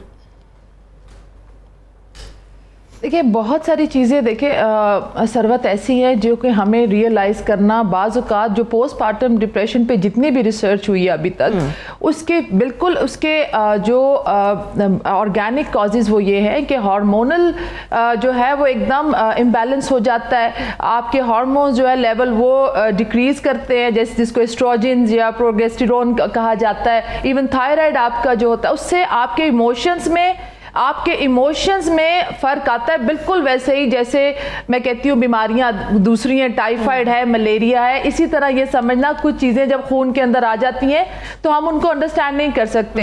इसी तरह जो ख़वातीन में रीजंस तो हैं, फाइनेंशियल भी हो सकता है, मियाँ बीवी का जो रिलेशनशिप आपस में इंटरपर्सनल रिलेशनशिप है अगर वो अच्छा नहीं है तो उसके भी ये कॉजेज़ हो सकते हैं, या उनकी जो ख्वाहिश औलाद नरीना की, जैसे बेटा की ख्वाहिश बहुत ज़्यादा और बेटी हो जाए, वो भी हो सकते हैं। मर्द हज़रात में जो पेरेंटल डिप्रेशन ये है कि एहसास जिम्मेदारी जो मर्द हजरात है, क्योंकि वो ये समझते हैं उस वक्त उस हालात में कि कुछ मर्दों में, हमारे यहाँ फिर मैं आपसे कहूँगी जो शरह है डिप्रेशन की वो वैसे भी ख़वातीन में बहुत ज़्यादा है मर्दों की बनिस्बत। मर्द क्योंकि एक्सप्रेसिव थोड़े कम होते हैं तो रियलाइज ही नहीं कर रहे होते। पहले बात तो देखने वाले हजरात को हम ये बताएंगे जो सिम्टम्स अगर आप फील करें कि आप फटीग फील करें, फिर आपको अनदेखा सा खौफ महसूस हो, डर लगे, पट्टों में दर्द हो, आपके अंदर नींद के जो है वो आपको या तो बहुत ज़्यादा आए या बिल्कुल नींद ना आए, आपका काम में दिल ना लगे, वर्थलेस फील करें, गिल्ट फीलिंग्स हो, अपनी सुइसाइडल जैसे डेथ विश, अपने आप को हार्म करने की या बच्चे को नुकसान पहुंचाने की, कि मैं कि इसको नुकसान ना पहुंचा दूं, जब इस किस्म के ख्यालात आपके जहन में आए तो प्लीज़ इसके ऊपर डिस्कस करें। मियाँ बीवी के रिलेशनशिप में इसमें पहली बात तो अभी ये अवेयरनेस हो कि ये एक बीमारी है और ये हो सकती है। हमारे बहुत सारे ब्रेकअप्स शुरू में शादी के प्रेगनेंसी के दिनों में हमारे पास आते हैं क्योंकि ये रियलाइज ही नहीं करते कि इंसान एक बीमार है, जैसे टाइफाइड है, बुखार है, इसी तरह ये भी एक बीमारी है। अभी जब अवेयरनेस हो जाती है तो उसके अंदर प्रॉब्लम आइडेंटिफाई, तो हस्बैंड जो लड़के हमारे बेचारे थोड़े से, मैं समझती हूँ कि ज़्यादा शाय होते हैं अपनी फीलिंग्स को एक्सप्रेस करने के लिए, ऐसी हालत में आइडेंटिफाई करें अगर आपको ऐसा कोई मसला है। जिम्मेदारी का एहसास ज़रूर होता है। घर का माहौल, क्योंकि एक कमरा है या घर है जिसमें 2 लोग हैं, अब उसमें बच्चे का सामान है, बच्चे का डिस्टर्ब, उसकी जो रूटीन है वो बिल्कुल डिस्टर्ब है, उसने सुबह दफ्तर भी जाना है, वो चीज़ जो है वो मर्द के लिए, क्योंकि उसने सुबह ऑफिस भी जाना है, वो जाकर ये तो नहीं बता सकता कि मैं बच्चे के साथ जो है पूरी रात जागा हूँ। लेकिन नुशामा, बहुत सारे मर्द हज़रात, उसके इफेक्ट बहुत सारे मर्द हज़रात जो है ना वो दूसरे कमरे में भी चले जाते हैं कि जब तक बच्चा थोड़ा संभल जाएगा ना वापस कमरे में तब आएंगे, वो मतलब यही कर लेते हैं। सुबह सवेरे पाकिस्तान, सुबह सवेरे पाकिस्तान। अच्छा डॉक्टर साहब, मुझे ये बताइएगा, बहुत सारे केसेस ऐसे होते हैं जिसमें जब हम सेल्फ मेडिकेशन की बात करते हैं तो भी कहते हैं जी आप अपना केस बिगाड़ के अब हमारे पास आ गए। क्या आपके पास ऐसे केसेस आते हैं कि जो ख़वातीन पोस्टमार्टम डिप्रेशन का शिकार होती हैं, फिर उनका ससुराल या फिर उनकी फैमिली, कोई भी हो सकता है, जो आप लोगों के पास लाने की बजाय कोशिश करता है बाबों के पास जाया जाए, कोई तावीज़ धागे कराए जाएं, जब वो मामला बहुत बिगड़ जाता है फिर आपके पास आते हैं, देखिए जी डॉक्टर साहब ये क्या हो गया। ये तो बड़ी उनकी गुड लक है कि अगर वो बिगाड़ने के बाद भी अगर हमारे तक आ जाएं, यानी कि ये रेशो भी बहुत कम है। ये भी बहुत कम है क्योंकि साइकोलॉजिकल डिजीज़ को हमारे मुल्क में तो कोई हेल्थ प्रॉब्लम समझा ही नहीं जाता। तो सबसे पहले तो बाबू, इसमें जो है इसका नुकसान ये होता है कि आप लेट डायग्नोसिस, जो जैसे ब्लूज़ हैं, पोस्टनेटल ब्लूज़ एक माइनर प्रॉब्लम है जिसका इंसिडेंस 50 to 70% है, ये बहुत कॉमन है और इसको सेल्फ लिमिटिंग प्रॉब्लम है, इसमें टीयरफुल आइज़ और वो खुद ब खुद पेशेंट ठीक हो जाता है। ये क्यों होता है? क्योंकि एकदम से हार्मोन्स लेवल जो हैं डिलीवरी के बाद रिड्यूस हो जाते हैं और इसमें जस्ट कोई मेडिकेशन की ज़रूरत नहीं होती। जस्ट इसमें क्या चाहिए होता है कि अच्छी स्लीप लेना, प्रॉपर रेस्ट, अच्छी न्यूट्रिशन, क्योंकि अगर स्लीप जो है उसकी नहीं होगी ठीक तो वो भी ट्रिगर करता है इसको, ब्लूज़ को। अगर इसी लेवल पे ये चीज़ें पकड़ी जा सकती हैं तो ये उसमें नहीं जाता पोस्टमार्टम डिप्रेशन में, जो इसकी सीवियर फॉर्म है। अगर ये परसिस्ट करते हैं 1 to 2 वीक्स तो फिर ये पोस्टमार्टम डिप्रेशन है और सीवियर होते जाते हैं सिम्टम्स। और इसको भी अगर इस स्टेज पे नहीं पकड़ा जाता तो ये चला जाता है पर्परल साइकोसिस में, जो कि और भी सीरियस कंडीशन है, जिसमें कि उसको ऑडिटरी हेलुसिनेशंस डेवलप कर लेता है। मतलब कि वो आवाज़ें सुनता है जो कि एग्जिस्ट ही नहीं करती और वो चीज़ें देखता है, विजुअल हेलुसिनेशंस, वो चीज़ें देखती है जो कि एग्जिस्ट ही नहीं करती और फिर वो सुसाइडल और वो सारी थॉट्स और वो सारा। और ये बेबी को भी हमने बहुत केसेस देखे हैं कि इसमें अब ये है कि हमें प्रॉपर इन पेशेंट्स की आगाही होनी चाहिए। जैसे कि मैं हेड ऑफ डिपार्टमेंट हूँ इत्तेफाक हॉस्पिटल में, तो वहाँ पे हमारा जो लेआउट है ओपीडी का बहुत अच्छा है। वो किस तरह है कि जो मेरा ऑफिस है उसके साथ ही जो क्लिनिकल साइकोलॉजिस्ट है फीमेल, उसका ऑफिस है, उसके साथ ही फीमेल डाइटिशियन का ऑफिस है और फिर साथ फैमिली प्लानिंग। तो उसमें ये हमें आराम होता है कि जैसे ही हमने कोई स्क्रीन कर ली ऐसे पेशेंट को, उसको हम साथ ही उनको दिखवा देते हैं या वो मेरे ऑफिस में आ जाते हैं और हम एक ग्रुप डिस्कशन से पेशेंट को संभाल लेते हैं। हम ये बहुत ज़्यादा अवेयरनेस क्लासेस करते रहते हैं। आगाही बहुत इंपॉर्टेंट है प्री नेटल पीरियड में, कि हमें पता हो कि पेशेंट्स के मूड स्विंग्स क्या है, उनके डिप्रेसिव प्रॉब्लम्स क्या हैं। फिर हमें उनको स्क्रीन करना चाहिए ड्यूरिंग एंटीनेटल पीरियड, वहाँ वो पकड़ी जाए। और उसके बाद उसका क्या क्या नुकसान है अगर ये आगाही ना हो या ये अनट्रीटेड जो केसेस हों? देखिए, ये जो आप बात कर रही हैं बहुत कम ऐसी जगहों पर नज़र आता है। अमूमन गायनेकोलॉजिस्ट के पास जब ख़वातीन दौरान हमल जाती हैं तो सिर्फ उन्हें या तो दवाइयाँ रिकमेंड की जाती हैं, कुछ टेस्ट बता दिए जाते हैं, मगर उनकी काउंसलिंग कितनी ज़्यादा इंपॉर्टेंट होती है इसके ऊपर तवज्जो नहीं दी जाती। मेरे साथ कॉलर मौजूद है वकास, उनकी तरफ बढ़ते हैं। जी मेरे भाई वकास, बात कीजिए। अस्सलाम वालेकुम। वालेकुम अस्सलाम। बात यह है कि ये जो टॉपिक जो आप कर रही हैं ना, ये जरूरी नहीं कि 3 बेटियां या 4 बेटियां किसी की हो जाए तो वो डिप्रेशन में होता है। हाँ। मेरी बेटी के 3 बेटे हो गए, चौथी बेटी के लिए उसने कोशिश की तो वो भी बेटा हो गया, तो वो डिप्रेशन का शिकार हो गई। अच्छा। मैंने कहा पुत्र ये नहीं है, ये अल्लाह की देन है। इसी तरह एक और केस, मेरे किराएदार रहती थी, उसने ऑपरेशन हो गया, 3-4 बेटे उसके थे। बेटी के लिए उन्हें इतनी कोशिश की कि ऑपरेशन हो गया और बेटी फिर हुई और उसके हस्बैंड की अब हो गई डेथ। अब मैं ये कहना चाहूंगा, जो कहना चाहता हूँ, मेरा खानदान बहुत वसी है, ये कहना चाहता हूँ कि आप उन लोगों को हौसला ये दें कि 3 बेटियों के बाद इसका इलाज है। मैं यूनिवर्सिटी में पंजाब में था तो जकरिया वहाँ सोशल प्रोफेसर थी, अब वो शाहीवाल यूनिवर्सिटी के वो वाइस चांसलर है। हाँ। तो उन्होंने एक प्रोग्राम में बताया था कि इसका इलाज है। अच्छा मेरे भाई मैंने आपकी बात सुन ली, लेकिन आपको मेरी छोटी सी बात सुननी पड़ेगी अभी। अच्छा मेरे भाई, अगर आपने गौर से सुनाओ ना, हम ये नहीं कह रहे कि बेटियां पैदा होती जाए तो औरत डिप्रेशन में चली जाती है या बेटे पैदा होते जाए तो डिप्रेशन में चली जाती है। हम ये कह रहे हैं कि जिस तरह से आपने बताया कि वो उसको बेटी की ख्वाहिश थी मगर बेटा हो गया तो डिप्रेशन में चली गई। जब हम तवक्कुआत रख रहे होते, एक्सपेक्टेशंस होती हैं कि जी अल्लाह ताला हमें बेटी दे दे या बेटा दे दे, हमारी जब तवक्कुआत पूरी नहीं होती तब उसके बाद भी औरत डिप्रेशन में चली जाती है। बहुत शुक्रिया आपने हमें कॉल की। सुहेल मेरे साथ एक और कॉलर मौजूद है, उनसे बात कर लेते हैं। जी सुहेल, बात कीजिए। अस्सलाम वालेकुम। वालेकुम अस्सलाम। जी सुहेल, माशाल्लाह टॉपिक बहुत अच्छा है। 2 माह हो गए हैं बच्चे को पैदा हुए।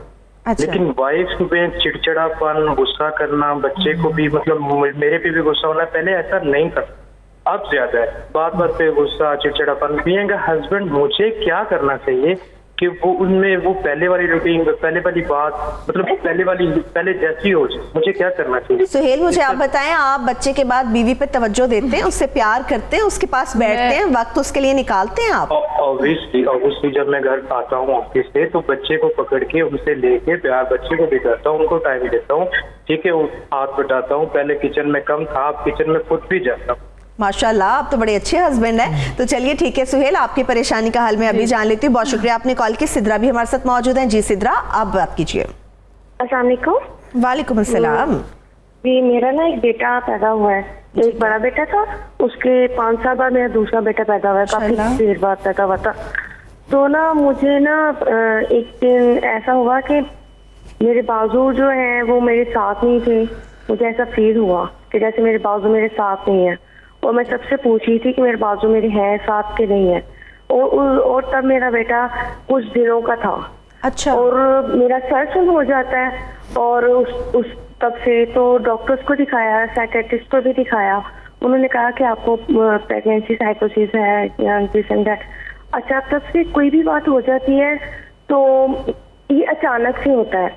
अगर मैं बैठी नहीं हूँ तो ये अचानक से हो जाएगा कि मैं कोई भी मामूली सी भी टेंशन वाली बात होगी ना, मेरा सर सुन हो जाएगा और मेरे हाथों से जान निकल जाएगी। अच्छा मुझे एक बात बताएं सिद्रा, बच्चे के बाद आपके शौहर का रवैया कैसा है, ससुराल का रवैया कैसा है? सब आपका हाथ बटाते हैं कि नहीं बटाते, या फिर आपको लगता है कि सारा काम सिर्फ आप ही करती हैं?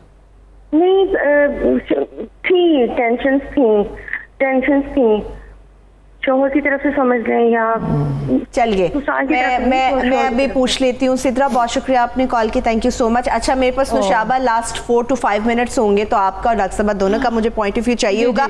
तो जल्दी से एक तो मुझे बताएं सुहेल, हम शौहरों की बात तो कर रहे थे मगर सुहेल तो कह रहे हैं कि वो अपनी बीवी के साथ बड़े सपोर्टिव हैं मगर उसके बावजूद चिड़चिड़ापन बहुत ज्यादा है। और सिद्रा का मैं डॉक्टर साहब से पूछूंगी, आप मुझे सुहेल के बारे में बताइए।